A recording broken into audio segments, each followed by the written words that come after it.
नजर डालेंगे कुछ आलमी खबरनामे पर।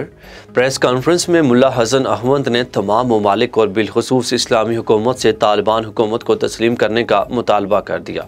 अपनी बात को जारी रखते हुए उनका कहना था कि हमें सफारती सतह पर तस्लीम किया जाए, इसके अलावा हम किसी मदद की ज़रूरत नहीं। तालिबान ने अमन और सलामती को बहाल करके तमाम ज़रूरी शराइत पूरी कर दी हैं। कबल अज़ीं तालिबान हुकूमत को तस्लीम करने और फंड्स की बहाली के मुतालबे हुकूमत के तर्जुमान या वज़ीर ख़ारजा की जानिब से किए जाते रहे हैं।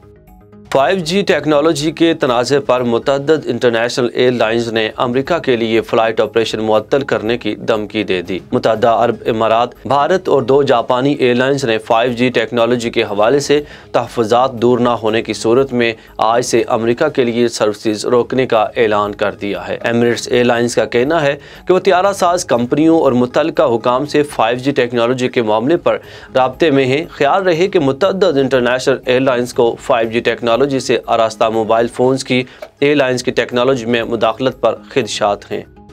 बरतानिया ने 27 जनवरी से कोरोना पाबंदियों में नरमी करने का फैसला कर लिया है। बरतानवी नशरियाती इदारे BBC के मुताबिक हाउस ऑफ कॉमन्स में खिताब करते हुए वज़ीर आज़म बोरिस जॉनसन ने ऐलान किया कि जुमेरात 27 जनवरी से कोरोना पाबंदियों में नरमी की जाएंगी, जिसके बाद चेहरे पर मास्क लगाना अब किसी भी अवामी जगहों पर लाजमी नहीं होगा।